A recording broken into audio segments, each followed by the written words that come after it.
Welcome, everybody, to another episode of the Compliance Chronicles. We're thrilled to have you back as usual. Today, we have a crossover episode, one designed to show how and illustrate how compliance intersects with everyday life. So, before we go ahead and get started with the episode, just want to make sure that we remind you guys to remember to like, comment, subscribe, and it was hype the episode. So if you hype the episode, we can get out to more people and get our content to more viewers and more listeners. So without further ado, as I mentioned, we have a guest who will take us through their personal journey of relocating out of the UK to Dubai. We'll explore what happens when a person does move out and relocates, the implication of moving from one regulatory environment into another, and again, really illustrating how compliance, even in a personal sense, can intersect with someone's life. So that'll be the topic for today, and it will be something that we hope will give people within the compliance space some understanding of actually how cross-border operations can be acutely affected by culture, by regulatory landscape, of course, and just talk it through and see how we get on. So without further ado, I'm going to welcome our guest, who is no stranger to compliance. She's worked in project management for over a decade.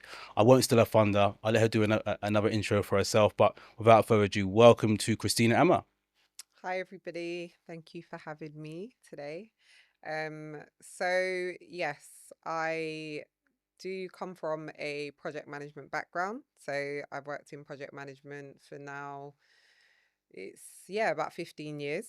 Really, my journey started in project management when I was quite young, luckily. So first I went through the avenue of local authorities and working for residential developers, sorry, private developers.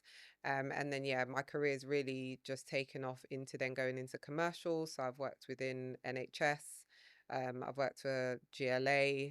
These are all within the UK, to get me to a point where I really was able to get to the level of consulting. So, really it started in construction, and I've kind of just built it up as I've gone into and really tried to like diversify my portfolio. So I would say that's how I've crossed over from going from just construction and development to, I would say, more like programs and project management in more compliant backgrounds. So places like the GLA, the NHS, which are heavily compliant. And of course, in terms of construction, it is also heavily compliant with CDM regulations and things like this. But yeah, two totally different settings, which have got me to where I am today, having quite I would say it's quite a unique, diverse portfolio, just because you don't usually get individuals who have crossed over from construction development, so like residential and private developers, into the NHS. So yeah, that's really my background. And yes, being someone that has relocated to Dubai, I can also talk about the experience of going from a developer setting here to then consulting in Dubai. Thank you, Christina. Everybody does love a personal journey.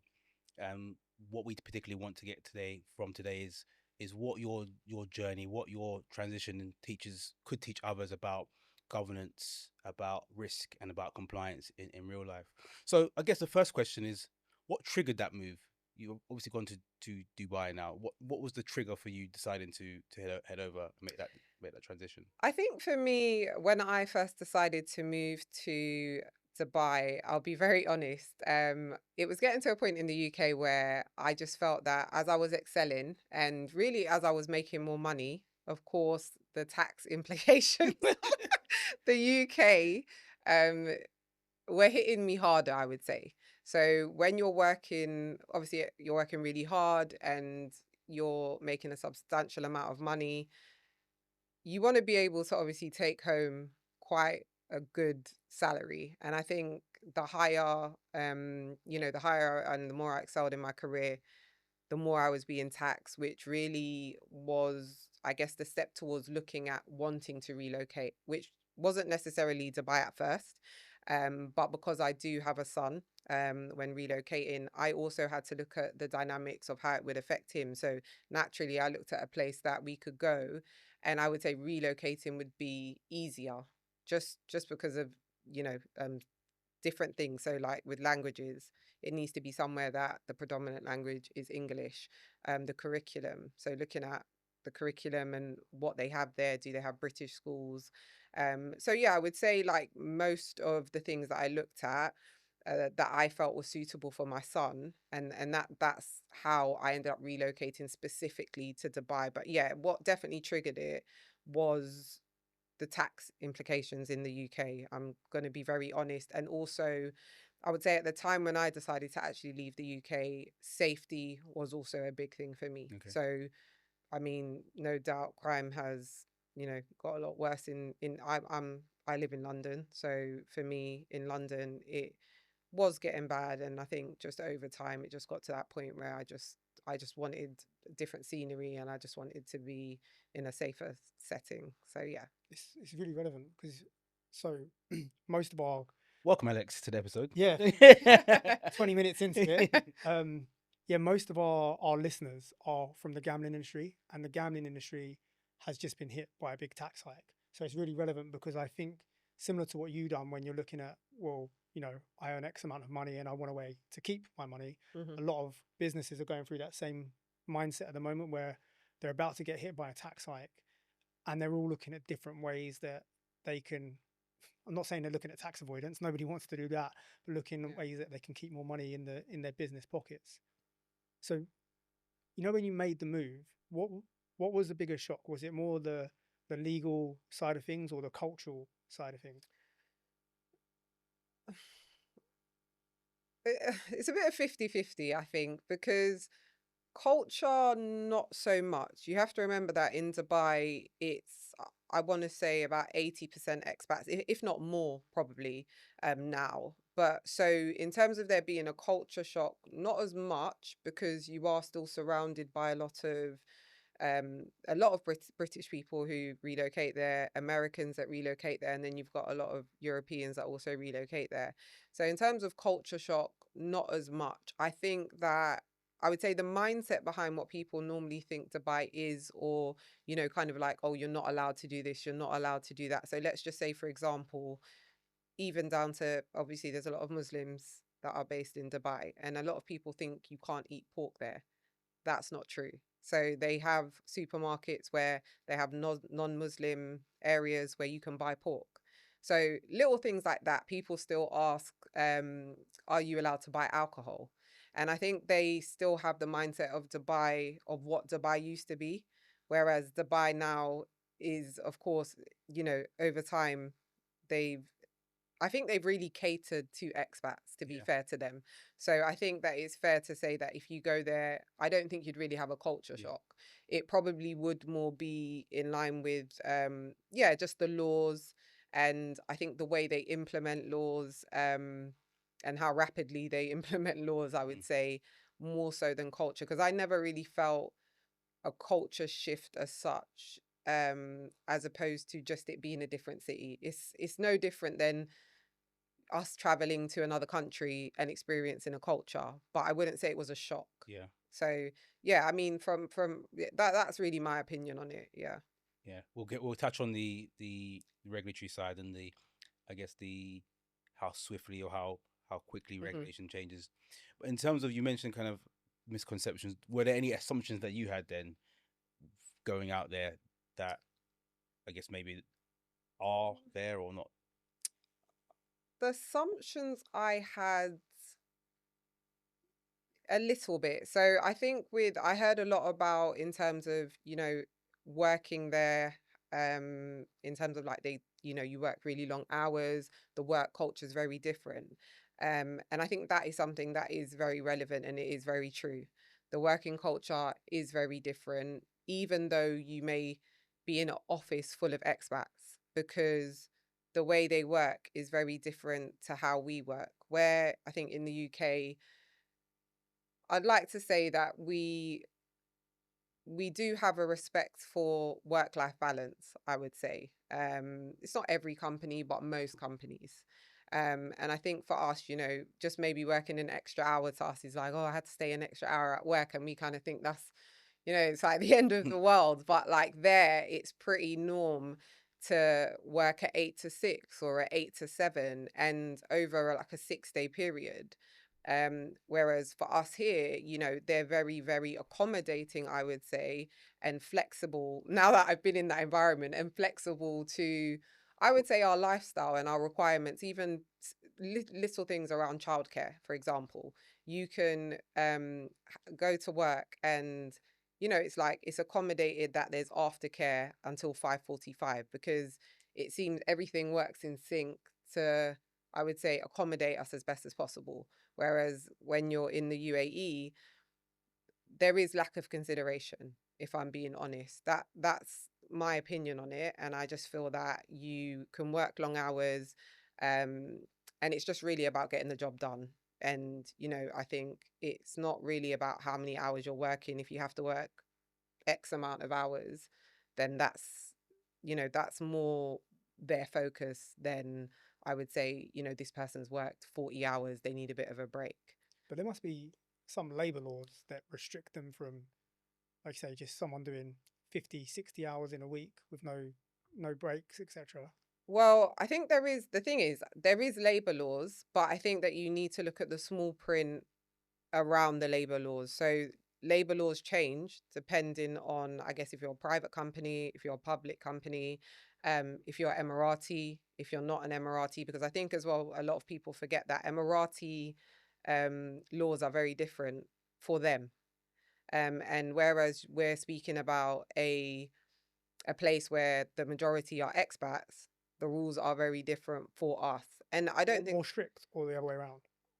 They are more strict for Emiratis in the sense that you can't underpay them.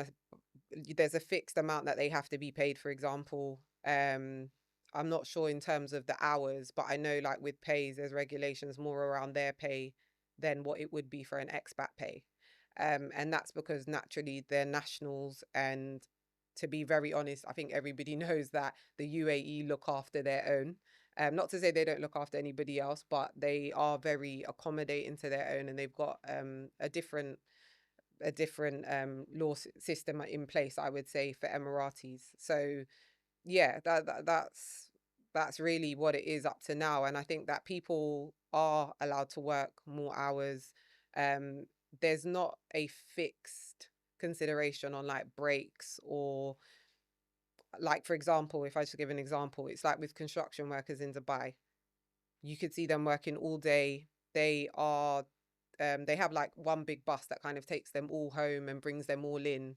And they're working on sites all day where, they're not walking and going out for an hour lunch or, it's not like that. So it's very much they're really working the day. Yes, they're probably getting to eat food and have a drink, but I wouldn't say there's probably like, you get your hour, you get half an hour if it's like after, I think in the UK, it's after 4 or 5 hours, you have to have a certain amount of time break. That they don't have that there. And I myself have not seen that. Wow. I thought that had changed since there was like a few deaths in construction. That was a good few years ago. I thought that maybe they'd ramped up on labour laws since. Well, we spoke offline about regulation and compliance in terms of policy, and then the actual application of it in UAE. I want to flip it though for a second. What was was there an experience, or what was the first experience that you had where you interacted with like compliance and regulation when you were moving over there? Was there anything that took you by surprise?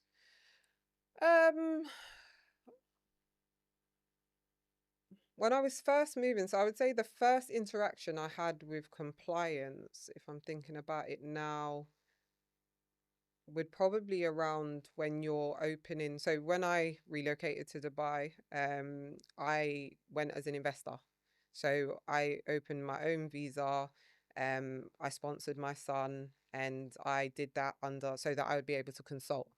Now, when you consult, which is a very good topic actually, because when you open as an investor and you go there to consult, you are then not able to work for another company unless you have certain documents that are provided by them to say that they're happy for you to work for them and basically keep your company, your investor visa open. So what you'll normally find is you're either an investor and you have your own visa and you're consulting, or you are an employee of a company. Whereas I think in the UK, it's different because you can work for a company and still, you know, On the side, you can still open up your own company and do what you would like to do on the side. So and they're very, very strict on that as well. So normally, if you have an employee visa, you cannot work for anybody else in Dubai or wherever in the UAE. If you have an investor visa and you're operating as a consultant, then what you can do is you can operate as a consultant, but then you have to have a not completed if you're then going to like work for a company but just invoice them. So I think that was the first kind of where I was like, wow, I was shocked because I thought, you know, naturally going over there and with the aim of, yeah, being a consultancy takes time. You want to build up your network and you might in the meantime want to be employed. And I thought, oh, that is kind of similar to the UK, but actually it's not, because if you do that, you can get into, of course, you can get into a lot of trouble and maybe not even have the opportunity to come back to Dubai. It's something that they're really, really strict about, funny enough. And there's also a lot of laws around also if you're working for a company. So somebody else that I know that was working for a company had told me about a time where they decided to then leave to open their own business. And one thing you're then not allowed to do as well is you'll never be allowed to have their clients. So let's just say a client naturally would want to come to you. They wouldn't be able to because they would have already been working with that company before But is that you started. permanently or a certain period?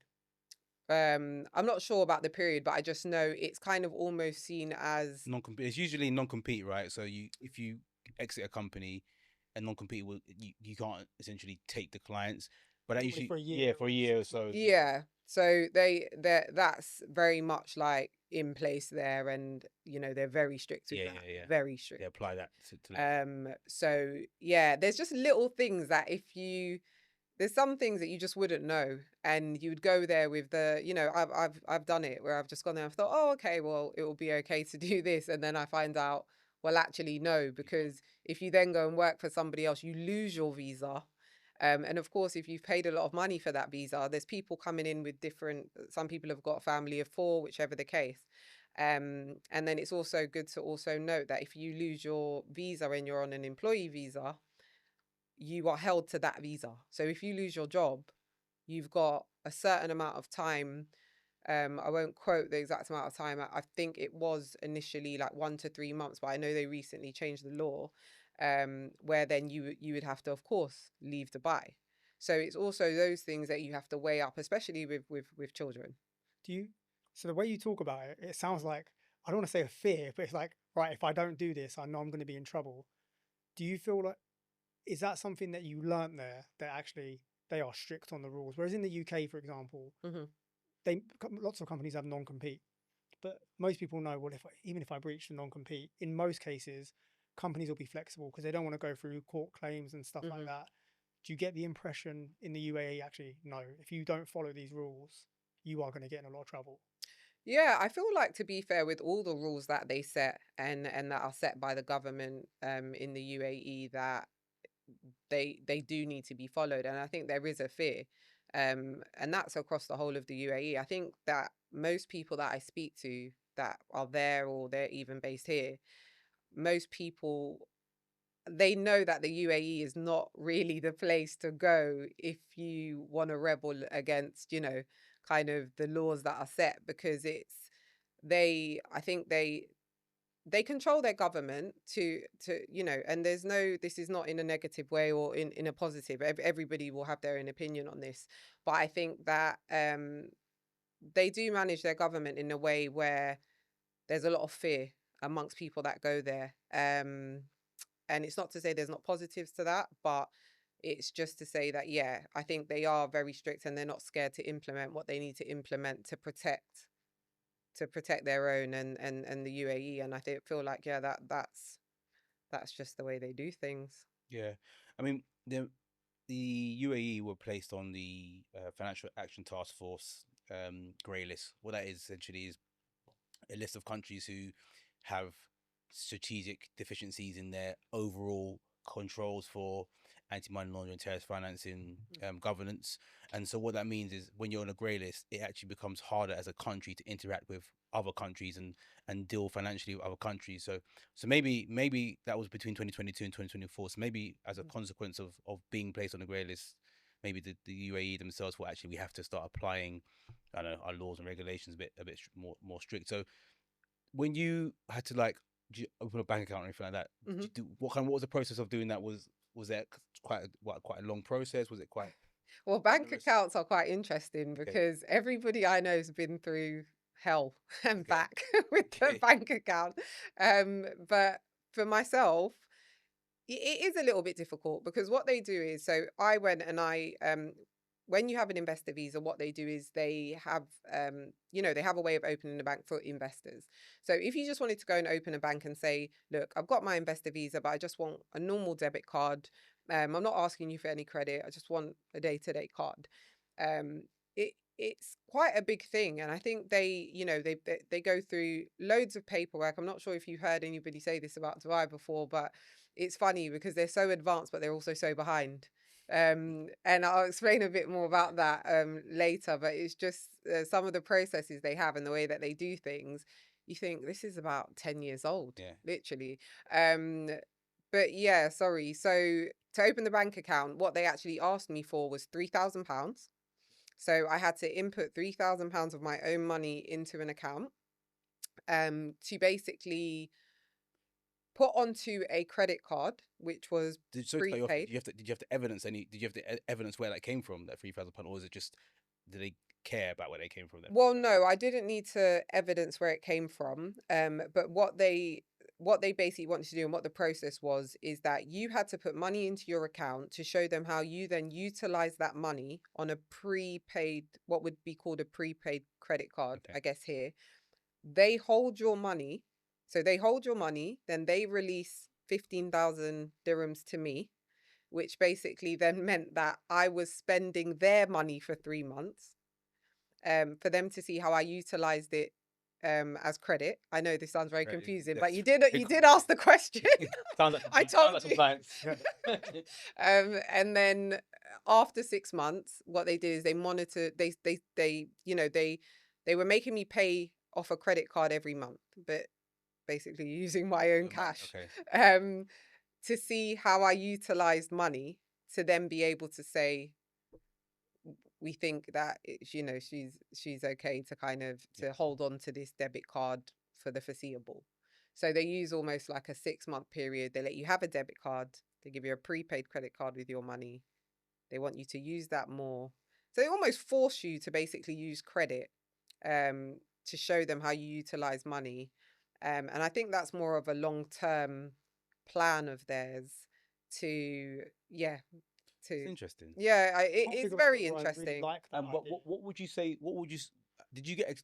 Was an explanation of what the purpose, the value of doing that was? I'm trying to understand myself. Well, basically, what they said is that if you're an investor and you have an investor visa and you come to the UAE, you need to be able to show them proof of, let's just say, invoices from your company. But it's difficult because if you're coming to the UAE new and you're opening a new company, you don't have that paperwork, which they would already know that because you're getting a new visa.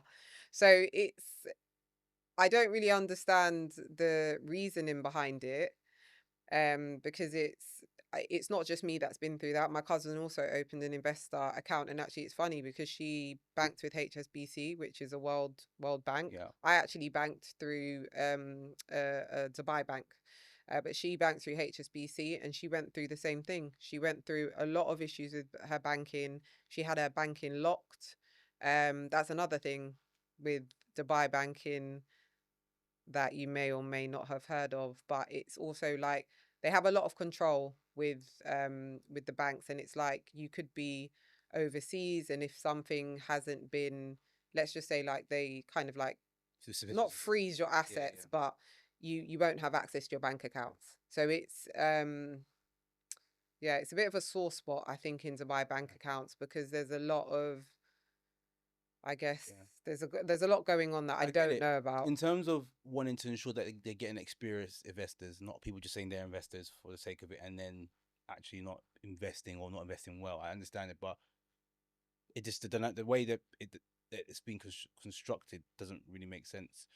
And that, No, because if you got to think from an AML perspective, your world, okay, if you onboarded a customer and you said, right, we're going to monitor you proactively for the first 6 months before we deem that you're going to be a client, you've got all of that information before you've actually decided whether you're going to take on the risk of the client. It's not. I mean, it sounds very bureaucratical, but also it's bureaucratic. But they don't.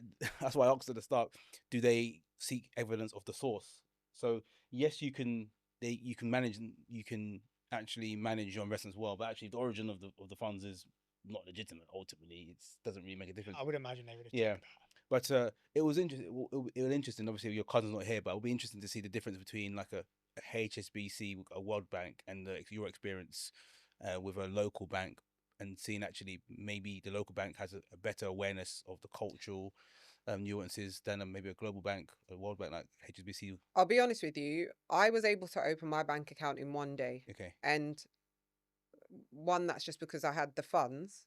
You have to think here, like if somebody's in a circumstance where let's just say they didn't have 15,000 dirhams, and just to be transparent here, 15,000 dirhams is about £3,000. So let's just say you don't have that and you're moving to Dubai, not to just kind of give away. Remember, this money's just being stored. So yeah, and it also, it's you're only asking for a debit card.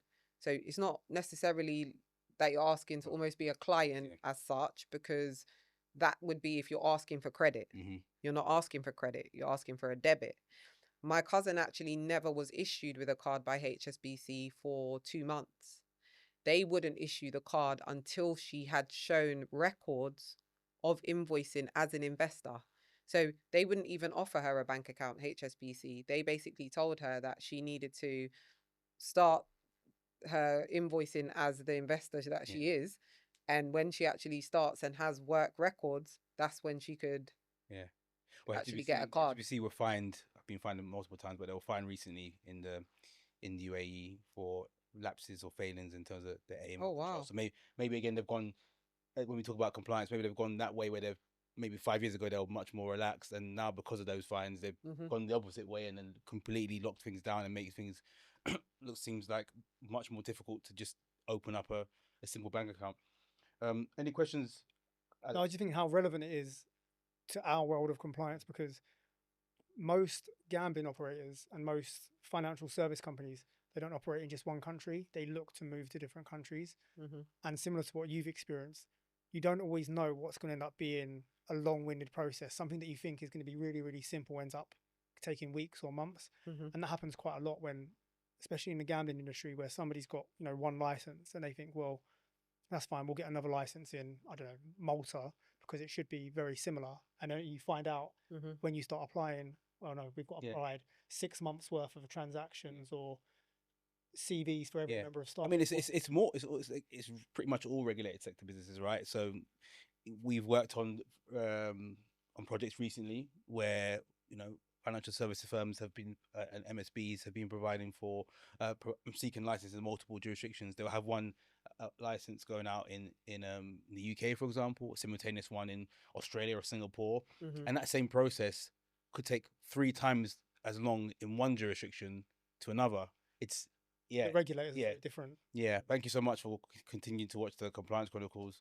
We just ask you guys to continue to like, comment, subscribe, turn the notification bells on, and hype the episode. Thank you. In terms of your work, if we move on to kind of like employment culture, we touched a bit before, and the kind of your employment.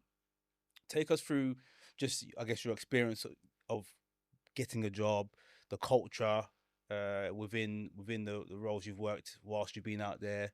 Can I ask a question first? No, just because it links into how long the bank account took. Yeah, sure. Was there any project? You said you didn't have any other questions. Came into my head. Listen, it came into my head as you were talking. So that took a long time that you probably weren't expecting. When you were over there, was there any project that you worked on that was really quick where you thought, God, this would have taken 6 months back home, or vice versa? Anything you worked on where you thought this would have been so much quicker back home? I'm going to be honest with you. So the thing is, it's a little bit difficult coming from my industry because I've worked, how can I say this? I've worked in environments that are very regulated, and also the companies I've worked in, there's been a lot of processes. So I come from industries where processes are so important. And it's not, I wouldn't say I faced, look, there's a lot of things that have happened in the UAE, not necessarily in the working environment in terms of a project that I could say, you know, this took forever, because I'll be honest with you, there's companies that I've worked for in the UK and I've literally thought the processes are never ending. You never get things done. But I would say that it takes a lot longer to get things done there. And it's always the things that you don't think are going to take long. So it's funny because it's like little things, like if you're applying for something, you have to go through, of course, the regulations there are going to be different with how you do a planning application. Of course, Dubai has its own government and it's got its own division for different elements in projects. And I would say generally what actually causes the process delay is not what you think. It's not the paperwork. It's actually, I want to say this in the nicest way possible, it's the lack of knowledge from individuals. I don't want to I don't want to come away from this too much because I want to answer the question. But yes, it is incompetence, but it comes from trying to get the best value through paying the least for a service. Okay. And I know we'll probably touch on that a little bit later, but a lot of it is that people are doing roles that, in my opinion, they shouldn't be doing. And that's what makes the processes a lot longer. So it's not necessarily like, for example, me telling you today, us going through planning with Kensington and Chelsea takes me longer than going through planning with the Dubai government, because it's not the actual government that's delaying it. It's the processes of how companies are working.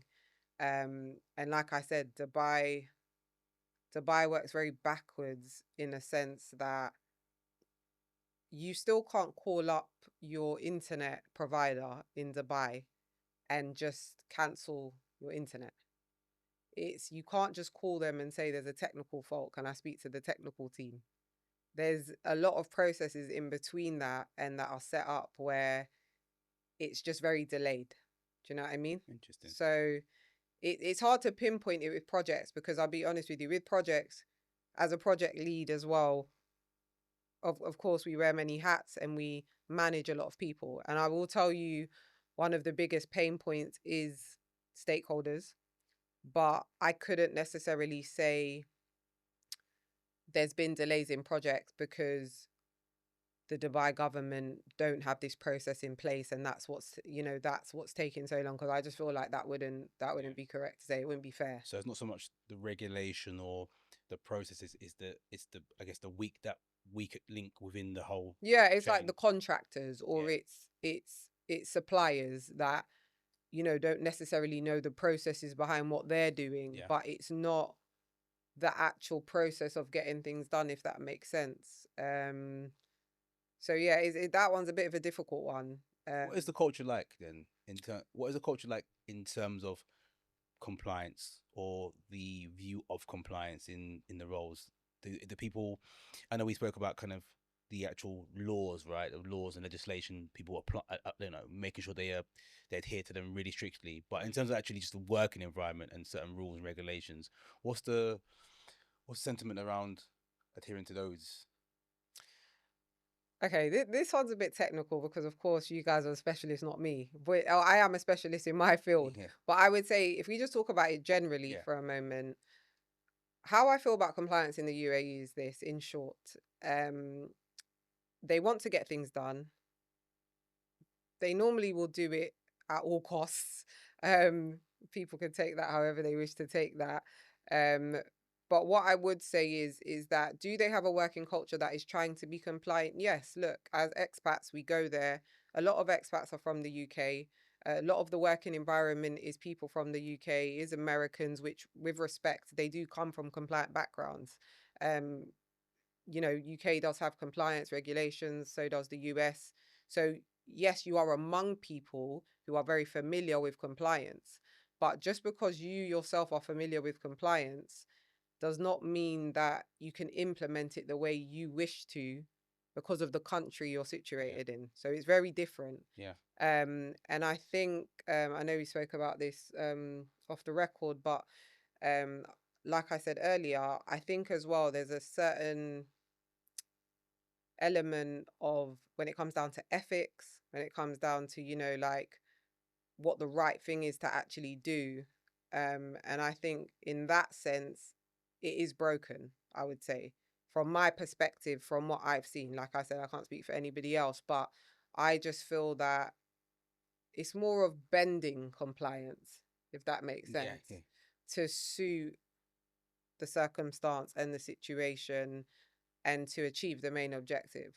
But yeah, in terms of working with people who, do their best to be compliant with the power that they themselves have, yes, you are working in cultures that are their aim is to be compliant. That's actually, I would say that in the places that I have been and the environments I've been in, because I've worked with different individuals out there, I've worked with different clients. If you're working with a client that's their background's law, of course they're going to be compliant, and the ethics is there. When you're working with others that might be from a UAE background, or Europeans that come from a European background, the ethics change, the compliance changes. So I think it's that's really interesting. It differentiates. That's really, so I'm speaking for you, so you can correct me if I'm wrong. It sounds like still within the culture, compliance in the UAE seem more like a burden rather than a bridge. When I say bridge, a bridge to success, it seemed more actually this is a burden rather than an avenue to being successful in what we're trying to achieve. Yeah, I would, but I would also say as well, and I think I touched on this earlier, there's no history. There's not as much history of compliance there to kind of gauge, maybe, like, they didn't have compliance 20 years ago. This is there was no Dubai. This is 20 years ago. I think when you're talking about somewhere that's being built on daily, and it's still being built on today, they're learning as they go. And there's no, I'm not criticizing them for that. What they're doing, what they've done with Dubai is great, but I think that I don't think compliance should be compromised on. And obviously I think that whatever it is that whatever objectives they have, they only they know that. And I think that they do have a plan to probably implement more as they go, but it seems like with compliance they're trying to implement it as they go, but also it seems like they're implementing it when things go wrong instead of just having it in place. So it's, do you know what I mean? I don't think that's exclusive to the UAE. Like, that's your favorite line, isn't it? Yeah. My favorite line is always say that today's regulations are based on yesterday's failings, meaning that rules don't normally come about until someone does something wrong, because you don't know it's wrong until someone does it. And I think, like the question you asked about, do people in UAE, it seems like they treat compliance as a burden. Why is that different to any other country and any other operation? Not all of them, but even in the UK, you have some businesses that when they think of our role, compliance is in the meeting again today, they're going to tell us what we can't do. They're going to tell us no to everything. It's a typical... I'm not saying it's any different to... It's just trying to see if there's nuances. I'm not saying it's any different. I'm just explaining what. But I think with a newly regulated jurisdiction, they need to get a lot of things wrong to find out what rules they want to implement. So it's still early days. Can I just say something on that though? Sure you can. Sorry, I just wanted to say, I know that you said that compliance is built around when things are wrong. We don't know if things are wrong until it's been done. But the thing is, we're living in not to go have a little to and fro with you here, but I think we're living in, we're living in a time where there is a lot of failings that you can view just looking at other countries. I'm not saying you're the same as them, and I'm not saying necessarily that you need to have the exact same compliance. But what I'm saying is, I don't agree with we only do things like once something goes wrong, or you only know it's wrong once someone's done it, because other people have done it before you to know if it's wrong. There's a lot of, I think, compliance elements that can still be implemented before you see something go wrong in your country, just because other countries already have compliance Yeah, as such, if you know what I mean. yeah, no, I agree. But when other countries get it wrong, what we see in particular, so again, using gambling operations, is, let's say a country wants to start its regulation. They'll look at, right, the UK is seen as one of the best in terms of regulation when it comes to gambling. And a lot of countries, when they start regulating, they look at what the UK's done as a case study. So go back a few years, Netherlands wanted to regulate their own market, their own country. So they took at what the UK done, and they were like, right, so they've got a lot of rules around safer gambling and preventing harm for customers. And they took that as a case study and then went to the extreme and made it even more strict than it was in the UK. So I think for each jurisdiction, the same as operations, you've got to take the rules, take the regulation. Yeah, you don't need to get it completely wrong, but until you implement it, you don't know whether is it too strict, is it too loose. And that's what I think it probably was for the UAE for us to a certain extent. Is, yeah, we're going to implement rules, but a lot of that comes down to them what is morally right and what is ethically right, which is fine. But then you don't know whether it's too much or too little until it's in place. I think that's what happens with a lot of gambling jurisdictions. They launch rules in their market, and then they start getting pushback from operators saying, well, it's difficult for us to operate because you're putting too many rules in place and we need you to loosen this. And I think that's what tends to happen. There's risk appetite in different jurisdictions. There's cultural differences that morals is a big one. Yeah, and like you said, things in, there's crimes in certain countries which are crimes, which in another country they're not crimes. So yeah. It's okay to push back. It's okay to disagree. Yeah, it's good. Yeah, no, I mean, the thing is, I'm not a compliance specialist, but of course, like it is interesting because I think a lot of compliance, how I know it and how I see it, of course, like you just said, with the morals, it's like the ethics is, I think those are things sometimes we look at and we just kind of expect people to kind of be on the same level with, and we do it every day. Look, we all do it. We expect someone to, something we just think is like, we would think anybody else would think it the same, and it's not. But you know what, like that's a perfect example, because so many people, especially in compliance, have this argument or have these debates all the time where, you'll go to your marketing team or you'll go to your affiliate team, acquisition team, and say, no, you can't do that. It's not right to do that. And they'll push back, well, is it in the rules? No, it's not in the rules, but we just shouldn't do it because it's not right. Well, if it's not in the rules, I'm going to do it. A lot of people have those challenges day to day where, like you put it well earlier, where you said, saying some they like to bend compliance or bend the rules a little bit. Companies will still do that to this day. But I think it's right as well. It's one of the episodes we did, I think sometime last year, it's about presenting the picture. So rather than expecting or assuming people will have the same interpretation as you, is giving context to why you think it is that. So I think that's another big important thing. We'll speak about that in the future episode in terms of compliance leaders for the future. But I think it's definitely important to give context because everything looks different with context, right? So, is there any other questions? I was going to go into like another subtopic with Christina, but I don't know if you had any other questions. It might spur a question. Yeah, start talking. So this is a made up element of compliance, but I wanted to talk about kind of social compliance, like the social element, because I think a lot of people view UAE very strict when it comes to kind of social elements. We'll talk about how they manage, social media monitoring, how certain rules around, how you conduct yourself in public. So talk us through your journey in that transitioning over to UAE and how kind of the social norms and social compliance differ, or you.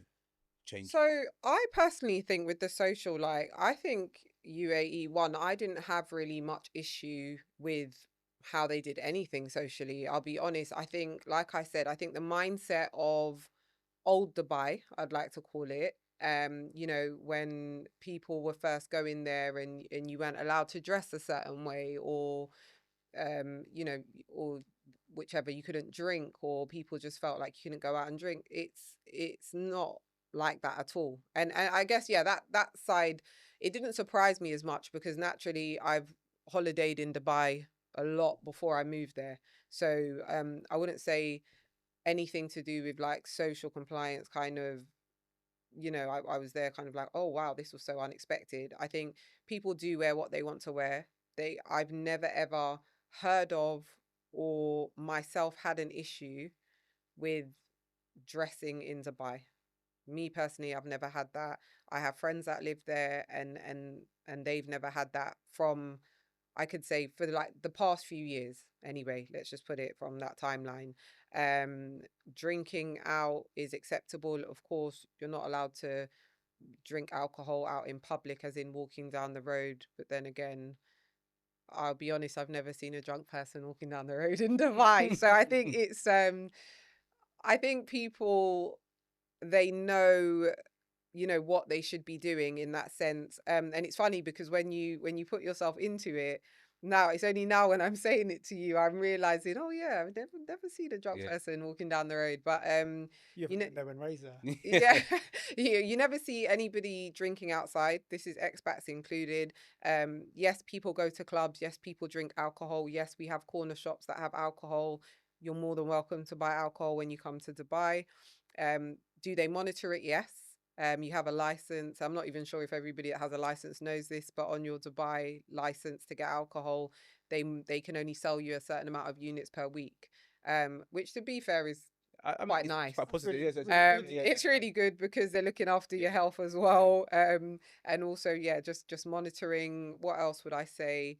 So yeah, the social element of It's an interesting that one. So to side. cut it off, actually, I heard this Yeah, one. go ahead. It's an interesting one. It was it's a regulation or rule where Mm. your car can only be a certain level of dirty, and if it is too dirty, you get like a fine. Talk us through that. That's an interesting one I heard. I think that mainly applies to taxis. And the reason why I say that, because I've come home and my car's been filthy.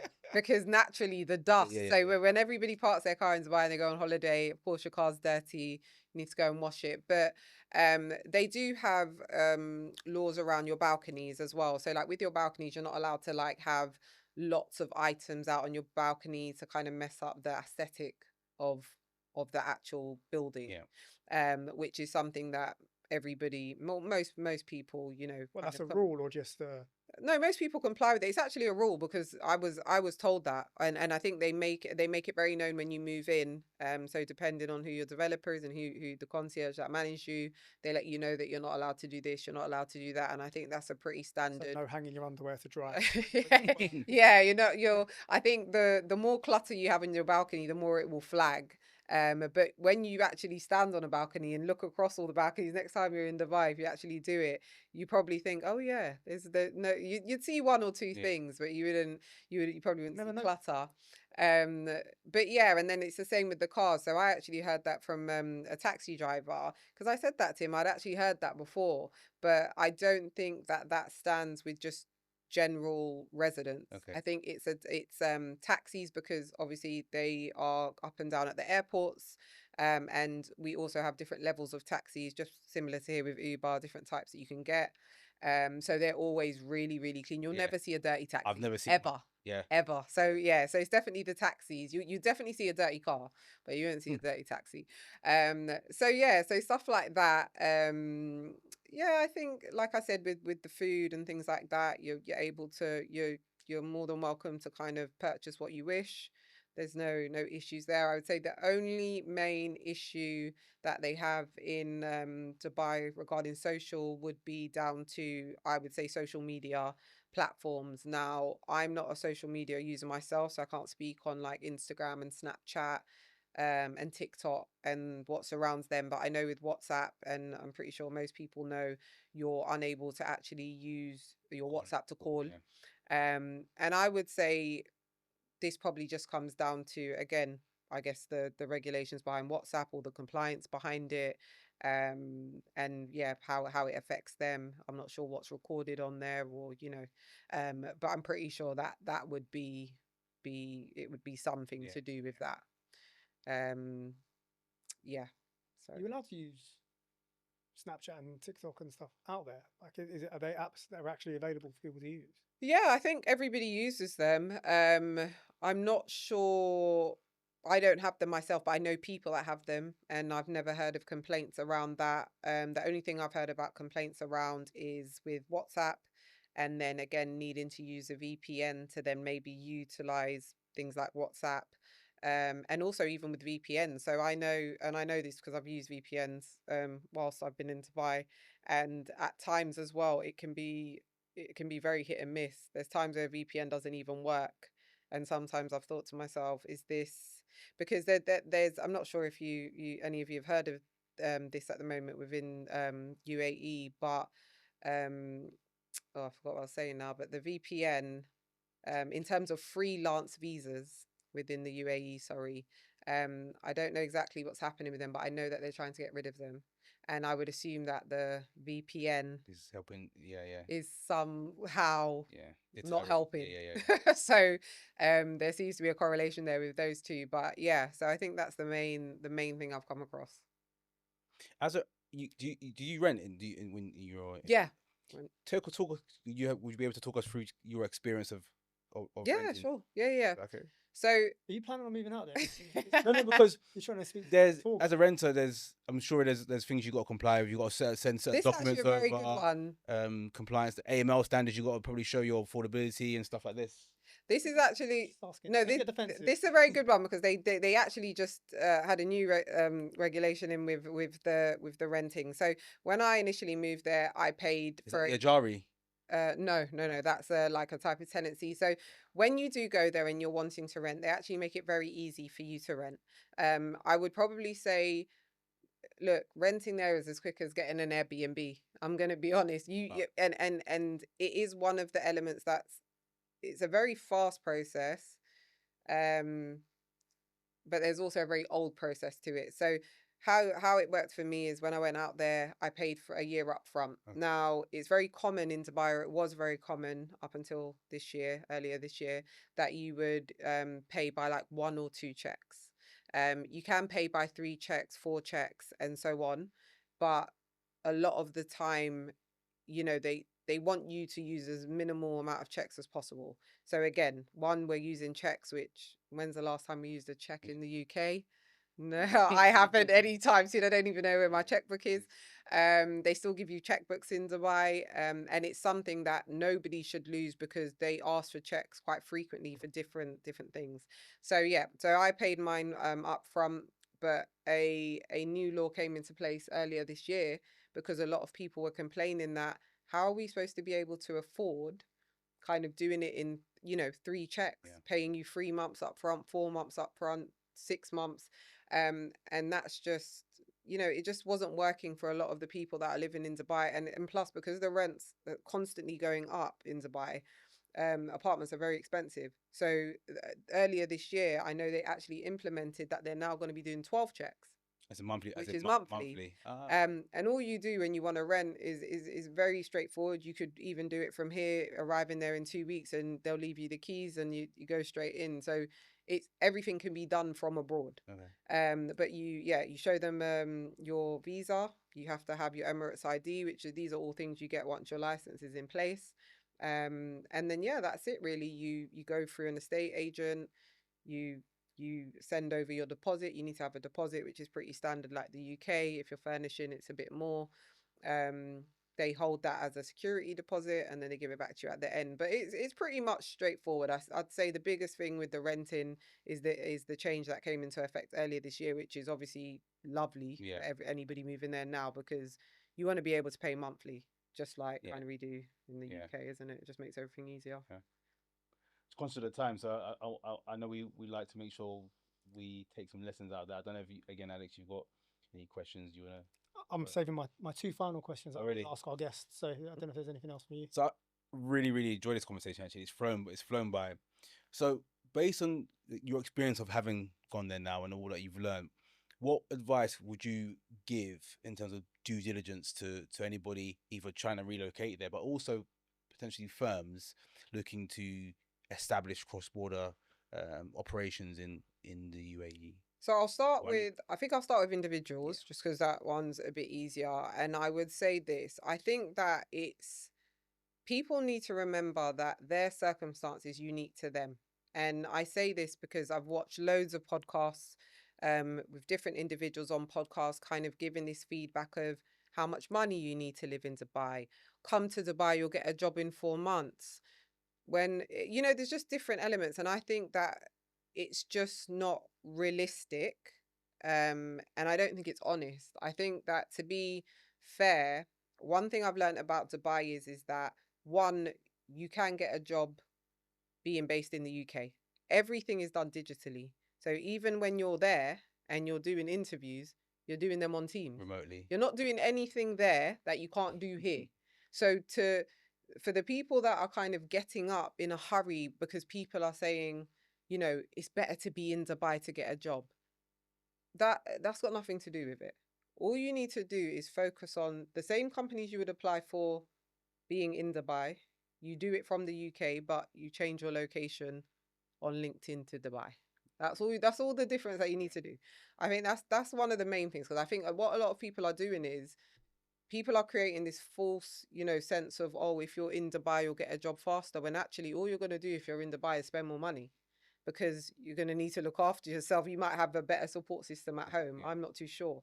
But I think that's one of the things. I think also go with an open mind that when you go there, depending on the type of visa you're getting, so if you're going as an investor, you'll have 10 different companies charging 10 different things.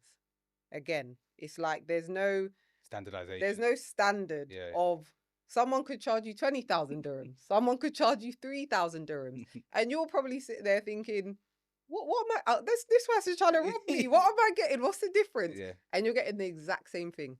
But the thing is, it's just, it's how they kind of pitch it. Is that they're making you think, oh, there's only one type of investor visa. So I think also just be mindful of that.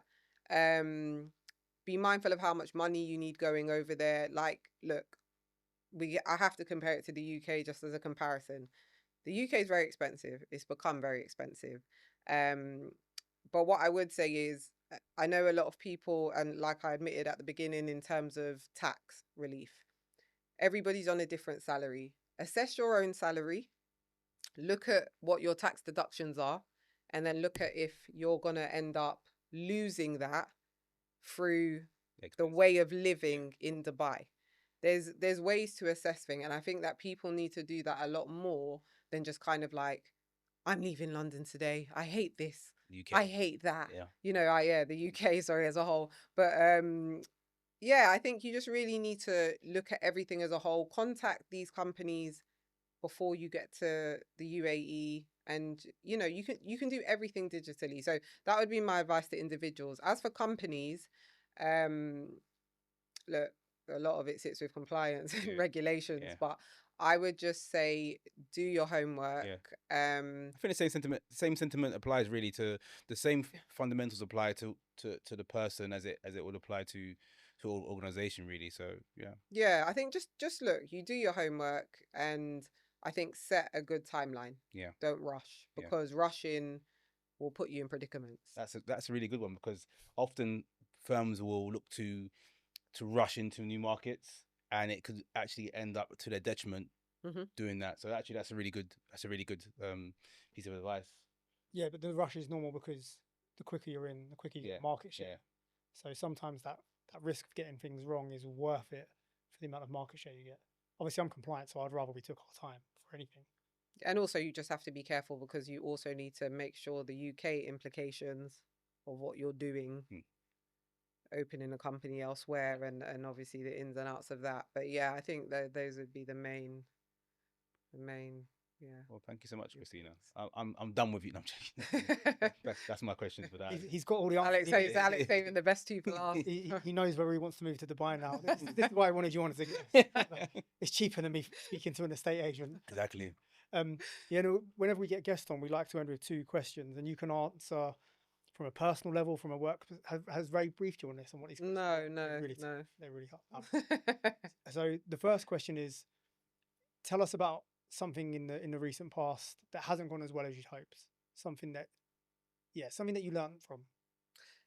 To be fair, funny enough, I know that this is what we're talking about on the podcast, but actually moving to Dubai, because my circumstance is a little bit different. So I'm a single parent. I have my son who we decided to move over there.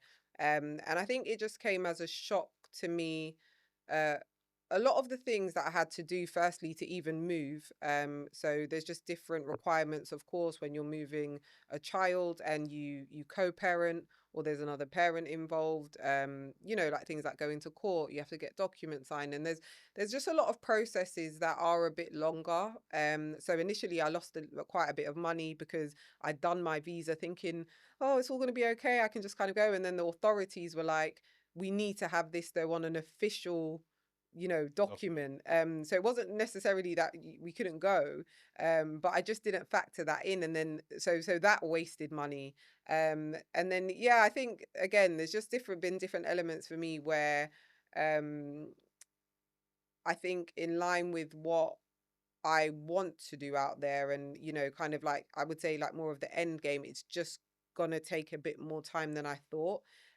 So of course with that just comes you need a lot of patience, and I think as well, like, you need to make sure you're also financially ready for that, because sometimes there will be losses, and as there is in life. But I think that you kind of just have to decide if you're going to roll with it and kind of just keep on persevering, or if it's just not the time for you. So I would say just moving in general, it's been a big eye opener for me, in just how hard it's been to like really initially like nail down my actual job, to then like go into moving to like more consulting, because the job industry just wasn't for me, with like the working hours around my son and just all different elements. So I wouldn't necessarily say didn't go as well, but I would say didn't go as well as I planned. Yeah. I would say, in that sense, So we like to end on a positive. So now tell us something that's gone really well for you, something that's a success. What's gone really well for me in Dubai, I would say, is the amount of clients that I actually onboarded and the people that I've been able to work with. Because I know that some people do struggle with networking out there. It can be difficult, but I feel like actually the people I've networked with have been, like, it's just been very well worth it. I've been brought into so many other projects because of these individuals, and I think it just goes to show that like networking, and I always say this, like, because people think, oh, network, and actually no, there's actually a right way to network, because not every network's a good network, right? So I think as long as you're networking with good people that are there to help you progress, and vice versa, that you can put them in good positions, I think that's invaluable, because it's always good to be around good people who always put you on, and you're able to do the same with. So I say that's a really, really good experience, and still clients that I work with now, that brought me into kind of like more of the oil and gas sector in project management that I wasn't in before. So that's gone really well. That's gone really well. Congratulations. That's really good. Some of the best 2 answers we've had actually by any guest. So it's been a fantastic episode. One that I know Alex had some apprehensions on, but I think it's really, really important that we showcase how compliant. That sounds really bad. That sounds like not the gets, but just in terms of the value it could bring to the general audience. But I think it's really important that we showcase how compliance intersects with everyday life, and I think you've done that amazingly well, Christina. So thank you so much for coming on to the episode. Maybe we'll have you on a part 2, wherever you relocate to next. But go on. Can I just say something? Sorry, as well, quickly. It may need to come at the end. Sorry, Alex. But what I also wanted to say was I've noticed that when people watch podcasts, I always see like a, barrage of like comments saying, oh, that's not true what that person's saying. I just want to like remind kind of like people that watch the podcast that the whole point of having the podcast is to kind of share opinion and experience, and it's not set in stone. I think people need to remember that, because I think sometimes as well, like there can be, it's just different viewers, of Yeah. course, and some people might take certain things I've said like negatively or positively, and I think it's really important to kind of just understand that people just have to have their own opinion based on what they've perceived Yeah. and what they've been through. What they've experienced. Yeah, so I'm happy for anyone who has any questions on the podcast. I'll be in We'll leave an I'll be email in the description. comments. We'll leave it. Yeah. I'll be in the comments, happy to respond to everybody. Yeah. Oh, thank you so much, Christina. That is the end of the episode now. So thank you so much again for staying tuned with us. We continue to ask you guys to stay with us as we go on this journey through the Compliance Chronicles. Don't forget, again, I would say, please like, comment, subscribe, turn the notification bells on, and don't forget to hype the episode. Until next time, Compliance Chronicles.